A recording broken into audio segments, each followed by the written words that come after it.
So இப்போ இந்த health drink வந்து ஸ்கின் அண்ட் ஹேருக்கு வந்து பயங்கரமா ஹெல்ப் பண்ணும் அப்படின்னு சொன்னீங்க. அத தாண்டி இதோட பெனிஃபிட்ஸ்லாம் என்னென்ன மேம் இருக்கு? நெறைய இருக்கு. இப்போ கான்ஸ்டிபேஷன் இருக்கு இல்லைங்களா?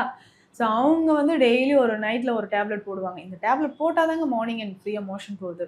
அவங்க இத ஃபாலோ பண்ணிக்கிட்டே வந்தாங்கன்னா, ஸோ நமக்கு கான்ஸ்டிபேஷன் ப்ராப்ளம் நமக்கு குறைய ஆரம்பிக்கும். ஸோ நெறைய பேருக்கு மலச்சிக்கல் தொந்தரவு தான் பெரிய இஷ்யூவா இருக்கு. ஏன்னா இதுவுமே ஹேர் ஃபாலுக்கு ஒரு ரீசன். ஸோ அப்போ மலச்சிக்கல் சரியாகிறதுக்கும் இந்த ஹெல்த் ட்ரிங்கை குடிக்கலாம். கண் பார்வை விஷன் வந்து குறைஞ்சிக்கிட்டே வருதுன்னு சொல்லுவாங்க. நியர் சைட்னஸ் சொல்லுவாங்க. ஸோ அந்த மாதிரி பிரச்சனை இருக்கவங்க, ஸ்பெக்ஸ் போட்டிருக்கவங்க தாராளமாக இதை வந்து யூஸ் பண்ணலாம். ஸோ கண்ணோட பார்வை திறன் அதிகரிக்கிறதுக்கு இதை நம்ம எடுத்துக்கலாம். ஏன்னா இதில் வந்து சைடு எஃபெக்ட்ஸ் இல்லை. ஸோ டெய்லி இதை ரெகுலராக யூஸ் பண்ணும்போது நல்ல ரிசல்ட் இருக்கும். ஸோ ப்ளஸ் பெண்களுக்கு ஓவர் ப்ளீடிங் இருக்கும் தெரியுங்களா? ஸோ அந்த மெனோபாஸ் டைம்லையோ இல்லை நார்மலாக டிஸ்மெனோரியான்னு சொல்லுவோம், பிசிஓடி கம்ப்ளைண்ட்ஸ் இருக்கவங்கலாம் எக்ஸஸாக ப்ளீடிங் ஆகும்.